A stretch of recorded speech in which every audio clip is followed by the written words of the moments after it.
नमस्कार, मेरा नाम सतन जड़ा देख रहे हैं न्यूज़ 24। महागठबंधन में राजद कोटे से 22 उम्मीदवारों की सूची जारी की गई है कल देर रात। लेकिन सीवान को लेकर माथापच्ची जारी है। इसमें किनको-किनको टिकट दिया गया है, कहां से? इन तमाम जानकारी के लिए हमारे संवाददाता जो कि आरजेडी बीट देखते हैं, प्रिंस मिश्रा है, तमाम जानकारी देने के लिए। प्रिंस, कल देर रात सूची जारी की गई है, उसमें किनको-किनको टिकट दिया गया है, लेकिन सीवान को लेकर माथापच्ची जारी है। लेकिन सबसे पहले आप बताइए कि किनको-किनको टिकट दिया गया है? देखिए, सबसे पहली बात तो जिस तरीके से ये संभावना जताई जा रही थी कि 26 सीटों पे जो राजद चुनाव लड़ेगी, उसके बाद मुकेश सहनी का एंट्री होता है 26 सीटों में, उनको 3 सीट जो है दिया गया है और उसके बाद जो है 22 सीटों पे जो है राजद अपने उम्मीदवारों को उतारी है। उसके बाद जिस तरीके से अभी बहुत सारे तो 22 सीटों की नामों नामों को ये जो है पब्लिकली कर दिया गया, 22 पे कौन-कौन लड़ेगा और आपको ये पता होगा कि जिस तरीके से लालू प्रसाद यादव लगातार बिना सीट शेयरिंग के जो है वो सिंबल अपने चेते को दे रहे थे, हुँ, आपको भी हुँ। पता है। हुँ, हुँ। और तमाम चीज़ों को लेकर जो कई बात कही जा रही थी, आशंका जताई जा रही थी कि इस बार जो है लालू प्रसाद यादव फील्डिंग करें, कहीं न कहीं ये जो है संभावना जो है काफ़ी सशक्त होती जा रही है। हुँ। लेकिन सिवान को लेकर माथापच्ची कहीं न कहीं जारी है। कहा ये जा रहा है कि शहाबुद्दीन की पत्नी हिना साहब को मनाने की कोशिश की जा रही है, कि उसको लेकर क्या जानकारी है आपके पास? देखिए, हिना साहब की आप लोगों ने बात की है। मैं मानता हूँ कि हिना साहब का जो टिकट है वो कन्फर्म हो चुका है और अभी पब्लिकली उनको नहीं किया जा रहा है क्योंकि देखिए ये जो चुनावी रणनीति है, काफ़ी गर्माहट है। अभी आप लोगों ने कल हम लोगों ने जो एक खबर अफ़वाह के तौर पे सुना था कि गुलाब यादव को टिकट मुकेश सहनी दे रहे हैं जी। झंझारपुर से। हुँ। उसी तरीके से अभी नाम का जो है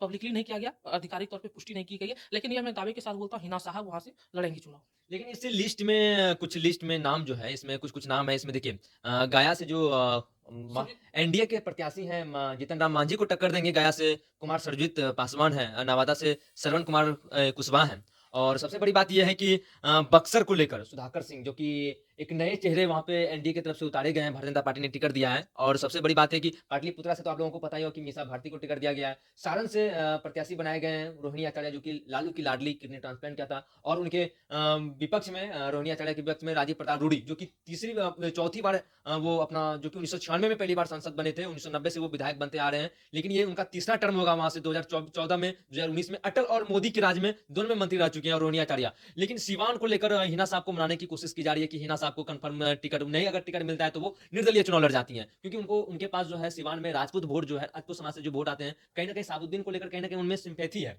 और कुछ नाम है सुधाकर सिंह का, जैसे कि इसमें उतारा गया है। और मुन्ना शुक्ला को कहाँ से उतारा गया? मुन्ना ब शुक्ला के बारे बस में बताएँ। मुन्ना शुक्ला को वैशाली से उतारा गया क्योंकि चर्चाएँ जो है गर्म जोशी के साथ बीच में चला था कि मुन्ना शुक्ला को कुछ टिप्पणी उनका टिप्पणी आया था कि मैं चमार नहीं हूँ, मैं भूमिहार हूँ। हाँ। तो उन बातों को लेकर जो काफ़ी विवाद भी चला था लेकिन उनको जो है वैशाली से कन्फर्म टिकट मिल चुका है और वो चुनावी मैदान में आ रहे हैं। और रही बात रोहिणी आचार्य को लेकर, जी। आप लोगों ने देखा होगा कि जिस तरीके से एनडीए की तरफ से जो उन पर हमला लगातार किया जा रहा है हुँ, कि किडनी डोनेट करने के हुँ, बदले जो है उनको टिकट दिया जा रहा हुँ, है। लेकिन उनको जो है सारण में काफ़ी ज़्यादा सिम्पैथी मिल रहा है उन चीज़ों को लेकर। जी। बेटी उस तरीके से बाप के लिए पिताजी के लिए करती है तो बहुत ज़्यादा गर्व होता है। तो हुँ, कहीं न कहीं इस हुँ, बार जो है काफ़ी अच्छा खासा जो है हुँ, एनडीए को मुझे लगता है कि नुकसान पहुँचने वाला है। जी। आप एक-एक करके हम आपको नाम भी बताएँगे। महागठबंधन के प्रत्याशी जो हैं, 23 सीटों के ऊपर चुनाव लड़ेगी आरजेडी, लेकिन 22 सीटों का घोषणा कर दिया गया है। उजियारपुर से आलोक मेहता को बनाया गया है। और एक सीट जो कि सीवान को लेकर काफ़ी माथापच्ची जारी है, अभी वहाँ की घोषणा नहीं की गई है। लेकिन ये एनडीए की तरफ से सभी आरोप भी लगाते हैं कि महागठबंधन में सीट शेयरिंग का फ़ॉर्मूला तय नहीं हो पाया। अब तो सीट शेयरिंग का फ़ॉर्मूला तय हो चुका है, लेकिन एक सीट के ऊपर नहीं हुई। लेकिन स्टार प्रचारकों की सूची जारी नहीं की गई है। आज जिस तरीके से तेजस्वी प्रसाद यादव का वीडियो वायरल हुआ, हालाँकि वो वीडियो पहले का था।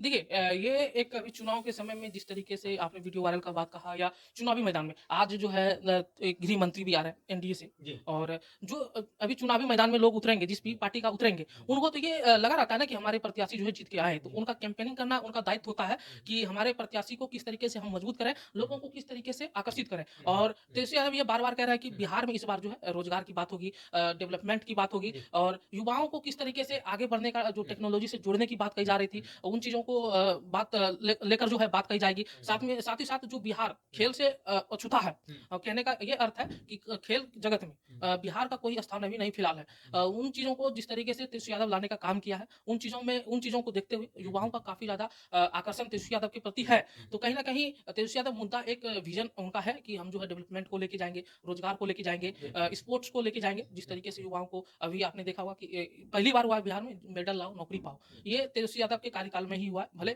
इसमें जो है नीतीश कुमार शामिल हो या तमाम लोग शामिल हो हुँ, लेकिन रीज़न तो इनका जो कार्यकाल हुँ, रहा, हुँ, हुँ, इन्हीं के कार्यकाल के दौरान जो हुँ। है ये हुआ है। अच्छा, शिवहर की बात करते हैं, शिवहर लोकसभा की, जहाँ की एनडीए के प्रत्याशी और जेडीयू के सिंबल पर चुनाव लड़ेंगी लवली आनंद और वहाँ के प्रत्याशी बनाए गए हैं महागठबंधन की तरफ से, आरजेडी की तरफ से, जो कि एक निम्न उम्मीदवार हैं और लवली आनंद को कड़ी टक्कर देने वाली है। वहाँ से शिवहर से महागठबंधन की तरफ से कितने उम्मीदवार बनाए रितु गए हैं? जायसवाल है, जो जी, कि राजद कोटे से प्रदेश महिला अध्यक्ष हैं और वो काफ़ी सशक्त हैं। मुखिया भी रही हैं वो हाँ, पहले। देखिए लालू प्रसाद यादव का एक अच्छाई भी रही है, कि जिस तरीके से किसी भी निम्न स्तर के लोगों को उठाकर जो है राजनीति में लाना, किस तरीके से लोगों को जो है हुँ, हुँ, किस तरीके से लोगों को जो है लोगों को प्रोत्साहित करना है, गरीब लोगों को किस तरी लेकिन रीज़न तो इनका जो कार्यकाल रहा, हुँ, इन्हीं के कार्यकाल के दौरान जो है ये हुआ है। अच्छा शिवहर की बात करते हैं, शिवहर लोकसभा की, जहाँ की एनडीए के प्रत्याशी और जेडीयू के सिंबल पर चुनाव लड़ेंगी लवली आनंद और वहाँ के प्रत्याशी बनाए गए हैं महागठबंधन की तरफ से, आरजेडी की तरफ से, जो कि एक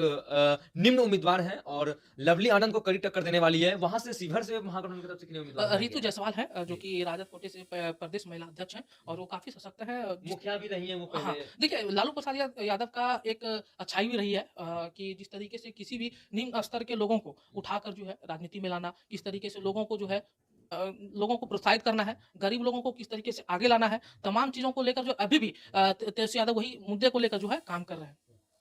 हमारे वरिष्ठ संवाददाता थे जो कि आरजेडी बीट देखते हैं, इनकी पकड़ है आरजेडी के ऊपर। इन्होंने एक-एक करके जानकारियाँ दी। महागठबंधन की तरफ से 22 प्रत्याशियों की सूची जारी की गई है। हमारे संवाददाता जो कि आरजेडी बीट देखते हैं, इन्होंने एक-एक करके जानकारियाँ दी।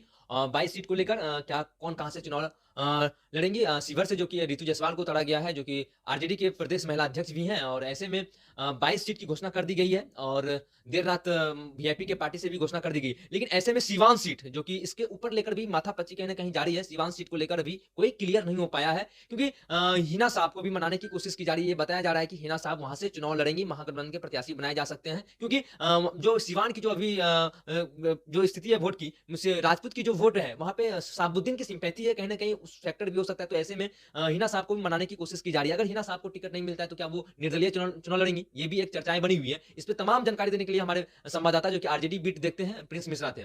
आगे की अपडेट के लिए आप बने रहिए न्यूज़ 24 पर। ये तमाम जानकारी आपको कैसी लगी, आप हमें कमेंट बॉक्स में बताइए और बने रहिए न्यूज़ 24 पर मेरे सहयोगी नंदन के साथ। मैं सदन जी, पटना।